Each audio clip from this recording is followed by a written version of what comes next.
give this recording in progress. Got it.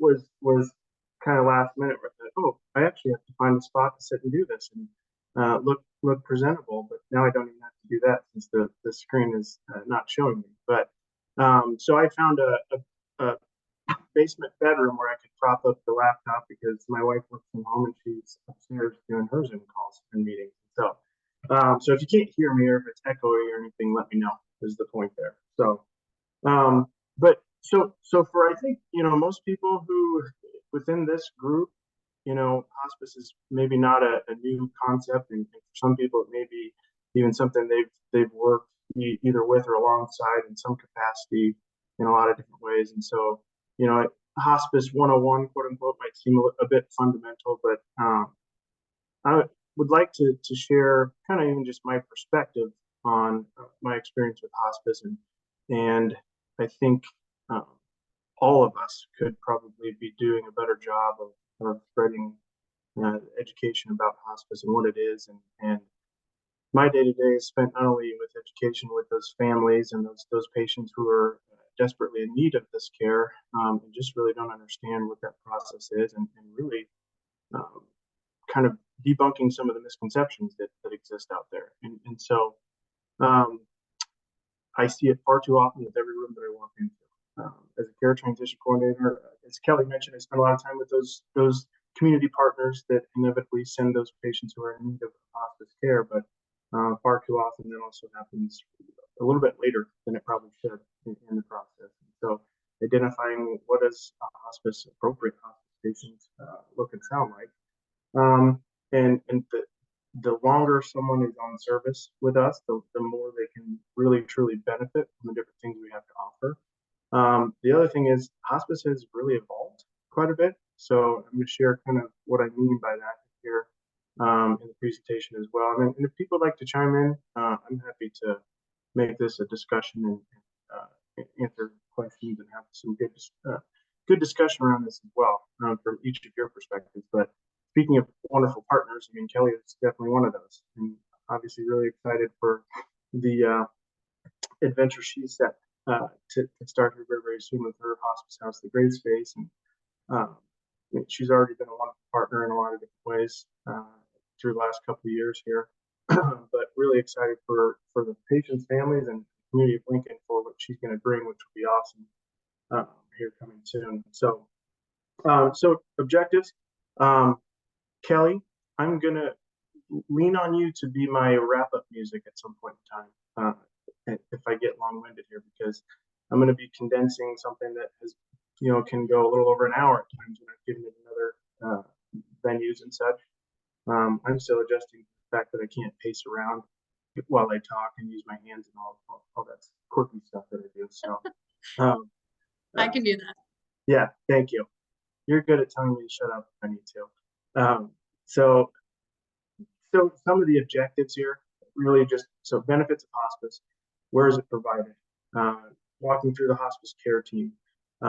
Hospice eligibility, what does that mean? Really when I talk about hospice eligibility, someone who's a hospice appropriate patient, that's really what I mean is through the eyes of Medicare. So they're the ones who kind of typically dictate the terms of what that really means and the compliance that goes along with that.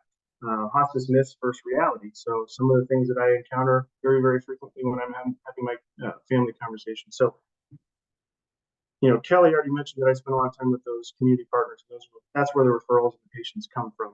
By far and very easily my favorite part of my job and the truest blessing of my job is that when those come through, I contact the patients and I get to spend the time having a hospice consult with those families and the patients in their deepest time of need, most desperate time of need. And so what I call kind of the living room conversation, quote unquote.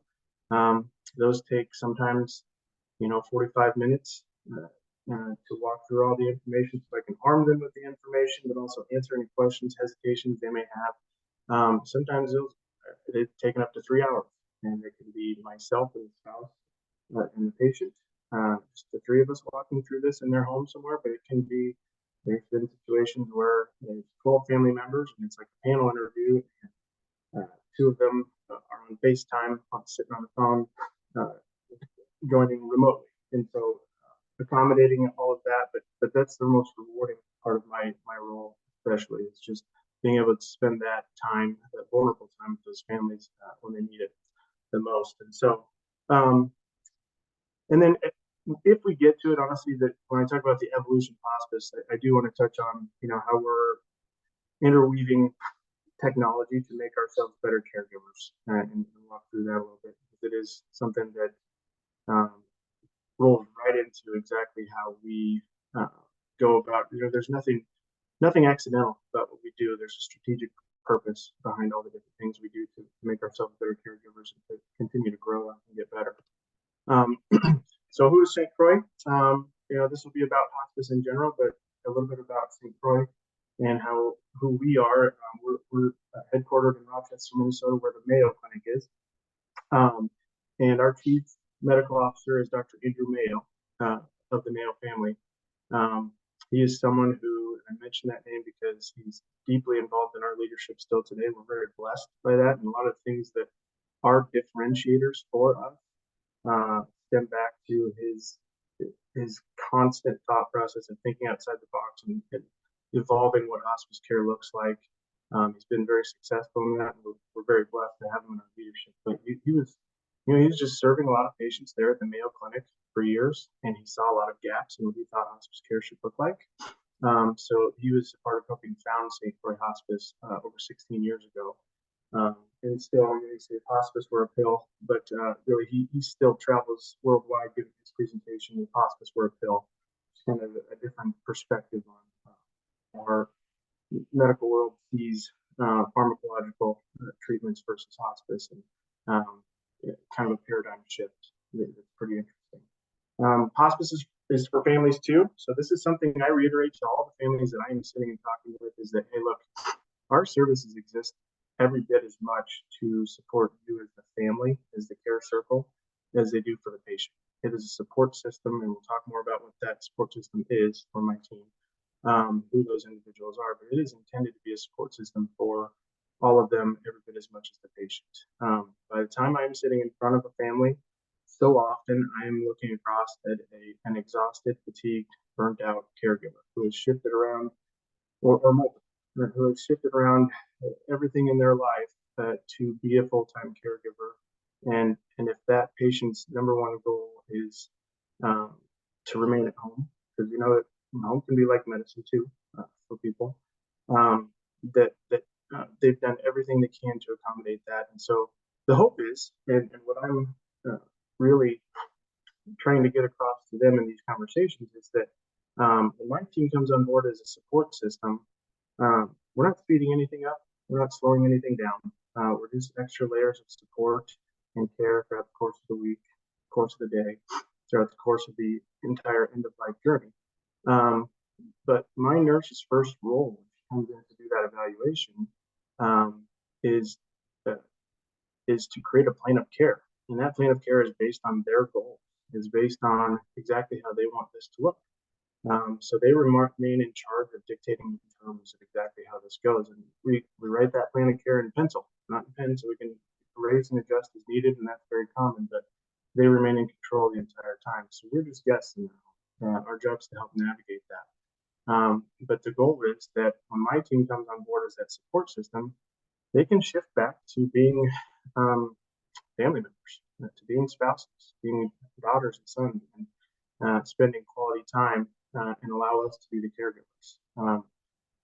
I often start my perspective in a lot of these conversations with just the fact that the why behind my hospice story and why I do this and why it's so important to me is it was a little over 6 years ago, from a personal perspective here, that there was a doctor who approached myself and my family about hospice care for my dad. And at that time, there was plenty that we did not know about it. And we were that family. I've been in their shoes, so I use that perspective often. So, and my dad was a perfect example. He had COPD, emphysema, and then later lung cancer, and perfect example of one of those stubborn, tough old guys who, yes, lots of hospital cycles that happen through the years, but his they always bounce back. And so we never really knew when the bounce back wasn't going to happen again. And that is a tough thing for people to navigate. I understand that. And so in hindsight, just really, really thankful that there was a doctor at that time who cared about us enough to just sit us down and close the door and say, no, guys, let's talk about this. Because we were, quite frankly, I think we were avoiding it a little bit. And I think hospice was the H word to us. And and that conversation over the course of an hour and a half with our family and my dad included was a paradigm shift for us in a lot of ways, and it was a burden lifted. And we learned, sure, a lot about what hospice truly is, but maybe more importantly, we learned what it's not, and we did help debunk some of those misconceptions that we had, and we came away with a different perspective. And the big takeaway, although it may sound simple and fundamental now, is it was just that, hey, look, guys, you know what? This is happening.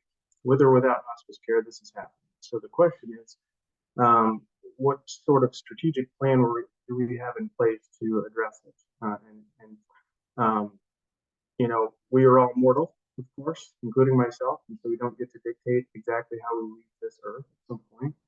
But I would suggest now that I believe hospice about as close as it gets to dictating those terms, because again, we put together a strategic plan that we can follow, where those folks take back the control of what's going to happen. Because I will never forget my father pulled my brother and I one day into the garage and said, I'm the youngest of three boys, and he said, hey, look, guys, I'm not going back to the hospital. I think he had just come out of there each time a little bit less to himself than he went in. And he had just made that decision, hey, I'm not going back. So we said, well, okay, Dad, we respect that, but now we better come up with a strategic plan to be accountable to that. And that's what hospice was for us, is that this allows us to be their 911. We already know what the alternative is. Again, when I'm sitting with these families, by the time we're sitting there, they've been through a lot of these hospital cycles and recycles, and they already know what that alternative looks like. At 2 a.m. when panic sets in, your only option is to call another ambulance and climb in and head back to the hospital. And then at that point, quite frankly, you do lose control over dictating the terms of what happens next. And so if the goal is to stay home or facility, wherever they call home, this is how we can attain that, is through having that support system in place. So hospice indicators, we'll get to that too. Really, one of the first things I'm explaining to families on this next bullet point really is just that for folks who have a terminal diagnosis of some kind or another, we're to the point now we're ready to shift our focus from focusing on quantity of life to focusing on quality of life. And then the conversation becomes, well, what does that mean to you? Because that conversation is different with every room that I walk into, and it should be. And I should be, in my role, actively listening to their responses to that. Because, you know, for instance, when I'm sitting with my ornery, stubborn old farmers out in Auburn, or Tecumseh, Syracuse, and all those areas that I love visiting, that have become some of my favorite people, they're looking at me and they're saying, hey, look, pal, I'm not getting off my tractor. I'm not going to stop tending my cattle and those sorts of things. And I say, good, I wouldn't ask you to, you know, and that's their call. That's their happy place. And again, so it's different for every room that I walk into. And so shifting back to that focus of quality of life. And that's really part of the gift that hospice can give, quite frankly, and the thing that I've witnessed over and over that is so powerful. And so, and quite frankly, too, it's a bit counterintuitive. The way that we go about things is a little bit counterintuitive to the rest of the medical world, which is fix, heal by any means possible. And I don't mean that to sound like any sort of throwing the rest of the medical world that I work with and trust so much under the bus. There's a time and place for each, right? And so this just puts that control of that decision making back into the hands of those people who are in need of it. So in terms of how long patients are on service, I think one of the biggest misconceptions that I'm addressing with these families and patients when we sit down and talk is you probably didn't know, but you know, yes, of course, there are some patients who are on service with us for just days, some for weeks, some for months, but some for years. And there's a process that goes along with that. But not speeding anything up, not slowing anything down, just kind of meeting people where they're at and walking with them along the way. So, and then that last bullet point really just goes into what I mentioned before is just kind of the technology that we're utilizing, and if we can get to that. So this one's, and there's slides in here that I'll probably either do very quickly or maybe even skip over just based on how I've done this in the past versus our time frame here today. But this is going into a little bit more of what I mentioned before, the presentation that Dr. Mayo gives when he's traveling, speaking on behalf of Croix Hospice. This one I'll get to at the end if we've got time. That's one that it's a neat story that I think would resonate with a lot of people, but due to time, I'm going to hit the other points here. And so, hospice basically it recognizes dying as a part of the normal process of living. It's something that is going to happen to all of us in some capacity or another at some point. And so, when we get a chance to sit down and talk openly about it, I'm not going to suggest it's not scary. I'm not going to suggest it's not intimidating.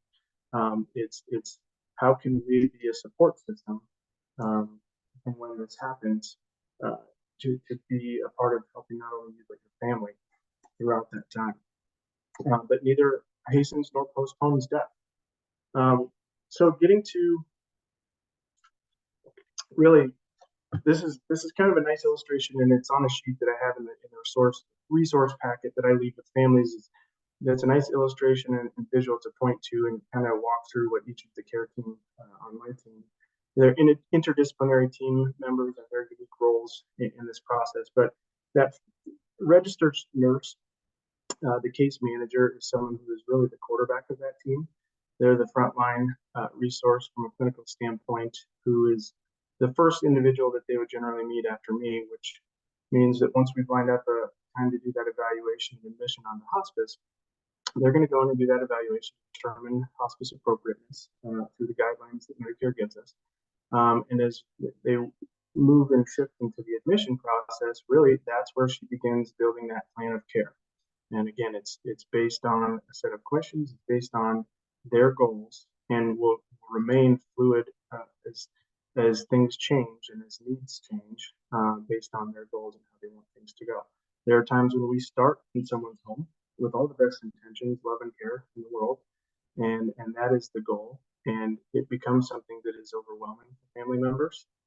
And at that time, maybe we shift to starting to look at facility placement. But once we're on service, facilities tend to be a lot more open to placement when they know that that patient with high needs is coming with an entire hospice team with them. And the families then will also have my social worker on board, working full-time for them as a resource to help with that placement, who knows these facilities and is well networked and can take that burden off of them to find that placement, and just making that entire process far more seamless. And so the nurse will do that assessment, create the plan of care, and continuity is really important. And so once a nurse case manager is assigned, it remains that person the entire time.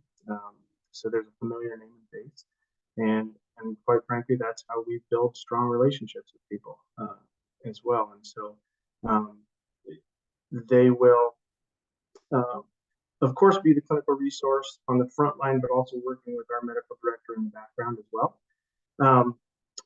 The nurse, I guess I should say, the one exception to that being the same person every time is that, of course, if there's a call at 2 a.m., then it may be the on-call nurse that could or could not be maybe that same nurse at that time. So, but when I mentioned that they're the quarterback of that team, what I really mean is that any information or updates or pertinent info from any of those other individual visits throughout the course of the week, they're going to funnel that information through the nurse so that the family has one centralized point of contact.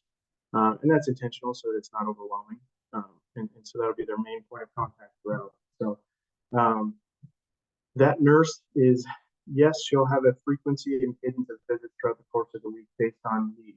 And we never know exactly what that frequency will be until she concludes that assessment, that initial assessment. And at that point, as a part of the plan of care, she'll hand over what that frequency will look like. Let's say, hypothetically, if we said, yes, the nurse will be coming on Monday, Wednesday, Friday, for instance, then those other visits we would spread throughout the course of the week on those off days to spread the care out as much as possible. A big part of that assessment is a full meds assessment, getting a full scope picture of and analyzing line by line the meds situation that's currently in place for that patient. And many of my patients, maybe this will be surprising, maybe not, but many of these patients, my father included, they've been seeing this specialist and this specialist and this PCP and this hospital. And all of those individuals are not always communicating with each other perfectly.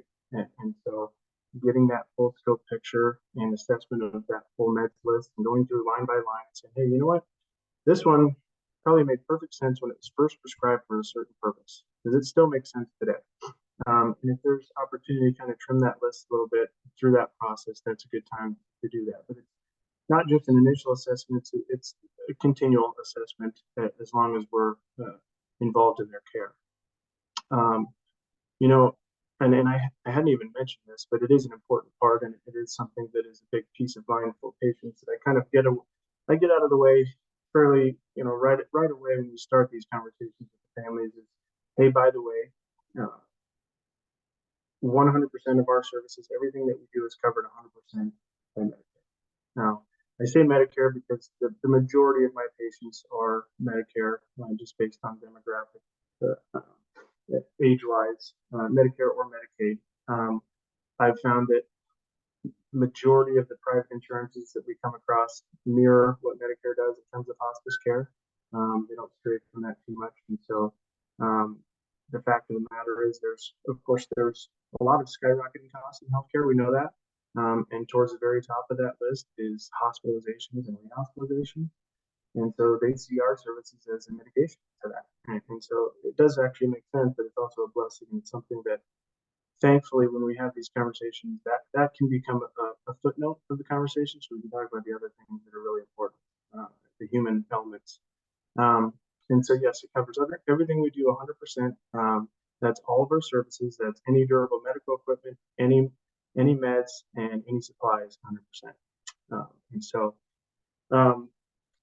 the next one here I'd point to is the aid. So the aid, hospice aides, they spend about as much time as anybody with our patients. And their role is different with every room they walk into, based on need and whether we're serving someone in the facility that we're partnering with or in their home. And that partnership that we have exists in both capacities, where in the facility where that partnership exists with the facility staff.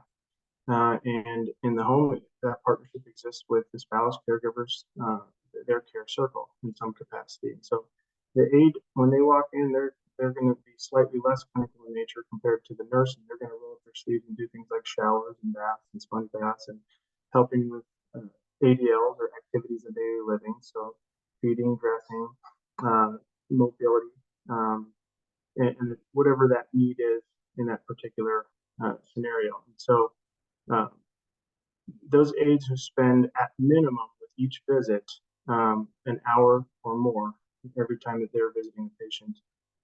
When I talk about this being services as much for the family, that can be as simple as, oh gosh, I know the aide's coming at 2:00 on Tuesday. I can head to the grocery store for the first time in a while.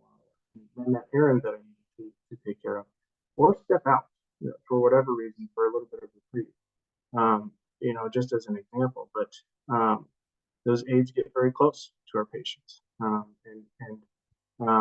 My aides, I adore them, adore my entire team, but these folks who are the ones who walk my talk every day, there's a lot of trust in that, is that at the end of the day, someone who is not me is going to be executing the things that I'm explaining to them. So there's quite a bit of trust for me in that, because I take that very personally. But those aides do a long line of things well outside the scope of their designated role. I have two different female aides who have become very popular for doing hair and nails and makeup and those sorts of things. And, those might sound like the little things, but that's part of the dignity that goes into the care that we provide. And they end up being the big things. And we get thank you notes from families after patients pass. Those are the things that I see mentioned all the time. If you can imagine, hey, life gets busy, and no matter how much you love and care about mom or dad or whoever it may be, It's you've been busy, and it's been a little while since you've been able to get to the facility to visit mom. And you walk in, and maybe her hair's all matted and drool on the chin and disheveled looking, versus maybe you walk in and she looks like she's dressed for church because she just had her hair in the nails. And that changes the entire tone of the visit, not only for the family members, but for the patient who gets some sense of dignity and pride out of that. So I have a great appreciation for all those quote unquote little things that really add up to be the big things. So it can be as simple as being a companion, and based on need, that aid might be there playing checkers, playing cards, or getting them into a wheelchair and taking them out into the sunlight, which again can be like medicine for people. And so that's a very quick summary of what the AIDS role would be. Social worker, I already mentioned. So my social worker's name is Allison, and I call her my Swiss Army knife. She does a little bit of everything, but she is a great example of someone who's a resource every bit as much for the family as the patient, because she's going to be going through her unique assessment of advanced care planning, memorial care planning, a full checklist that she goes through, where if there are things identified, maybe it's POA paperwork, or have we done DNR paperwork, and those sorts of things. A lot of things maybe people didn't know they didn't know. And if this maybe came on, something came on very fast with this disease process that caught these people off guard, there may be a lot of things they just hadn't addressed yet. So she can help. If she identifies those things, she also takes that burden off them and helps accomplish those things. You know what? Sometimes, honestly, you go through that checklist, and what we learn is they do have all the boxes checked. And really, honestly, there's a lot of value in that affirmation too. There's peace of mind that comes from that affirmation from our social worker. But she remains a resource for them throughout the course of our service, and is also a trained and certified bereavement counselor. So along with our chaplain, she's someone who remains involved where our services don't end after someone passes away. We remain on service with these families with bereavement care for a full 15 months after a patient passes. And as much as they choose to lean into that, that is offered extensively, and it's not just family, it's whoever considers himself in that care circle. And that's even for St. Croix, and this is, I think, unique to St. Croix, but is also extended to facility staff who, gosh, if Harold's been at this facility for 10 years, that staff becomes a lot like family too. And so they can lean into that bereavement care every bit as much as anybody else. When I kind of think about things that are, again, very St. Croix, things that I appreciate a lot because I get to see the impact of them. A couple of really good examples of that is on our staff, we have a licensed massage therapist and a licensed music therapist. Now, most people, as I'm reading the body language when I'm seeing these families in front of me, as they're taking in this information, most people, of course, are very familiar with massage therapy. But music therapy is generally a newer concept to most people. It was to me when I first came on board, honestly. And so, but I tell you what, I have watched the impact of what these things can do, especially for our memory care patients. Jennifer is the name of our licensed music therapist. She plays every instrument I've ever heard of, and several that I haven't heard of. She's become very popular playing her harp very beautifully in a lot of these facilities. And study after study has proven that it can help reduce anxiety. It can be a big part of our comfort pain management plan. Fundamentally, and again, this is credit back to Dr. Mayo once again for kind of thinking outside the box with some of these things. But fundamentally, the reason behind both of those is just that our answer and our solution to every single problem that comes up doesn't have to be throwing yet another med at somebody. Our response doesn't have to be pharmacological in approach every single time. There are other ways, more holistically, that we can approach these things that are effective and more fundamental. But one thing I noticed through time is, for instance, Jennifer, my music therapist, and I think this is a huge testament to her, is she very frequently gets asked by families to come and play at the memorial service. So I know that she's having an impact there. She's doing a unique assessment of each patient to understand what kind of music do you like, what's nostalgic, what is something that really hits right there in the heart. And music can do a certain thing to all of us a little bit and put us in a place and time. Our memory care patients benefit from that as much as anybody. I've watched it happen. And it's magical. And so um, Tabitha is the name of our massage therapist. Again, she's doing a unique assessment of each patient to understand, hey, where are your pain points? Where could I focus? And so for some people, that just means maybe a hand or a wrist massage or a foot or a leg massage. But again, we've already got enough of that pharmacological part of the clinical care being provided. These are just other resources that we can use to address those things from a different angle that people have really appreciated quite a bit. Chaplain is a big part of our care. It's a part of this entire support system. And as I go through each one of these, what you're noticing is every one of these is just an extra layer of support and care coming throughout the course of the week. And these start to really add up in waves, for these families who need it. Regardless of how many visits a week the nurse is making, these other visits all start to add up. But no matter how that nurse visit frequency starts, it will always increase over time as needed, all the way up to once a day, inevitably leading to our void vigil program that we created. But Mark is the name of our chaplain. He was a pastor for many years out in western Nebraska, and a huge blessing to our team. I can't say enough about Mark. He's someone who, we're seeing these people from all walks of life due to the nature of the jobs that we do. And so he may walk into a room and someone is Catholic, and he may walk into another room and they're Buddhist or whatever it may be. And so he's agnostic in terms of specific religion. He's really a spiritual companion in a lot of ways, and meeting people where they're at once again. We see when I'm talking with these folks, they're all over the spectrum from, hey, Mark, I'm deeply religious. Yeah, I'd love for you to dive into scripture with me. To, oh gosh, I've never been very, so I guess I am getting a little self-reflective right now as I'm facing my mortality. And maybe I have some questions. To what I've seen a few times, my 32-year-old cancer patient who just got diagnosed a few months ago and has young kids at home, who's saying, you know what, Mark, if I'm being honest, I'm kind of pissed off at God right now. And it's understandable, and just kind of meeting these people exactly where they're at and walking with them. So tremendous resource to have on board, very disarming, fantastic listener, and again, one of our trained and certified bereavement counselors as well. And Mark, as much as anybody, just like I mentioned with Jennifer, he very frequently gets asked by our families to come and conduct the memorial service afterwards. And so I know that's a testament to him and what he does. But that's kind of a walkthrough and summary of our care team. So Kelly, how would you say I'm doing with time right now? Oh, 30, 40, okay. So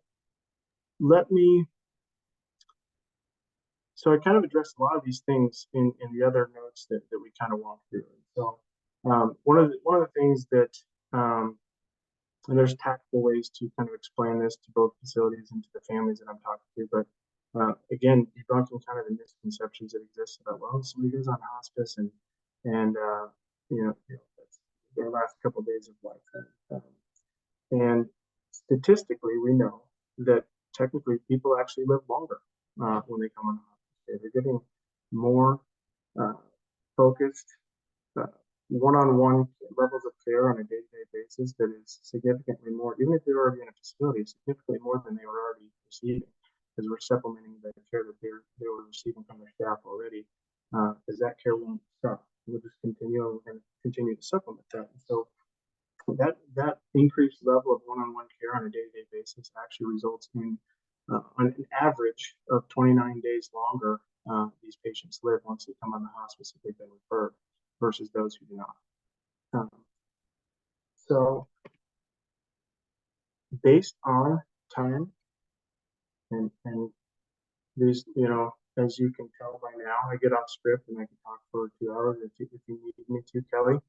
So based on time, what I actually would touch on is kind of the last, because I think this is something that is really when I talk about evolution of hospice, I think this is one of the greatest things to point to, most glaring things that I could illustrate. And so that's our Muse program. And I see the impact of this every day. So I think that's one thing I would leave you with. But so St. Croix Hospice pioneered a software. It's called the Muse. And again, credit to Dr. Mayo on seeking these things out. But every visit that our team is doing, they've got their tablets and they're doing charting for each one of their visits, right? And I mentioned before, wonderful. Medicare covers everything we do 100%. That's fantastic. But compliance means that we're involved in hours and hours and hours with charting for each of these visits. And so, point being that through the years, there's just mountains and mountains of data and information that have gone into that charting that syncs up into our EMR system, our electronic medical record system. So this Muse technology, the software that we pioneered, what it does is it just lays over the top of our EMR system, and it pulls all that information together into an algorithm that is predictive modeling, and it can now anticipate all the way up to 98.7% accuracy when someone is within 72 hours of passing away. Which you can even just think through and kind of imagine what the impact of that is and how important that is to us, and why that's important is, whether someone's been on service with us for years, months, weeks, whatever it may be, we literally get an alert that pops up in the system and says, oh, so-and-so patient has just entered the Muse. They've entered that window of time. And when we get that alert, it changes our entire course of action. It significantly increases our bedside presence immediately. It initiates our voyage vigil program. It allows us to be better communicators and set realistic expectations. It is those important phone calls like, hey, son in California, if you're going to catch that flight, do it now. Because you get one chance at doing this right, and you take that very, very personally. And that's a very different phone call than hey, I'm calling you to inform you that your loved one's passed away. I'm sorry you didn't say goodbye. And so catching that window of time is really, really important. It's speaking from someone who, again, has been in those shoes. I was holding my father's hand when he took his last breath. And that's something that I'll remember the rest of my life. And so, yes, it increases our bedside presence immediately and significantly. More importantly, it allows us to allow family to increase their bedside presence. Because I get that question all the time from families.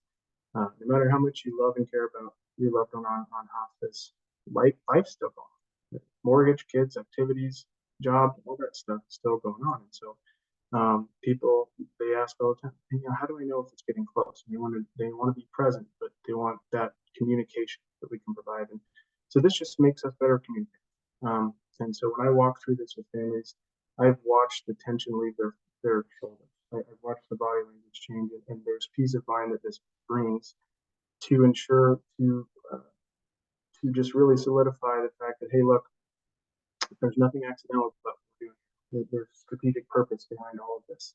And I hope that's peace of mind for them. It usually is that if your goal is to be there, we're going to make sure that we're communicating that to you when the time comes. So that's just a quick summary of that. That's really to the end of it. How about that? So, I know I went long, even though I tried not to.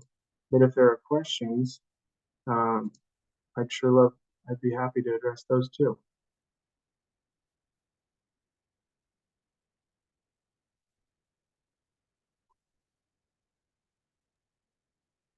Okay. I don't have any questions. Okay. Else have questions? I've already got all your questions through the years. Yeah. What? And I think I've already got all your questions through the years, back and forth here. I don't know how to get a hold of you. Yes, Great job, Andy. Hey, yes, thank you so nice much. Job.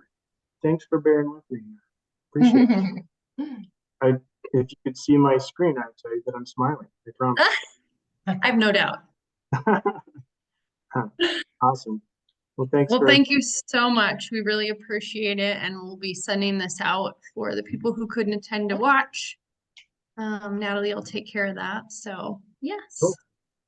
Cool. Thanks again, guys, for the opportunity. Have a great day, guys. Thank you. Take care. Thank you.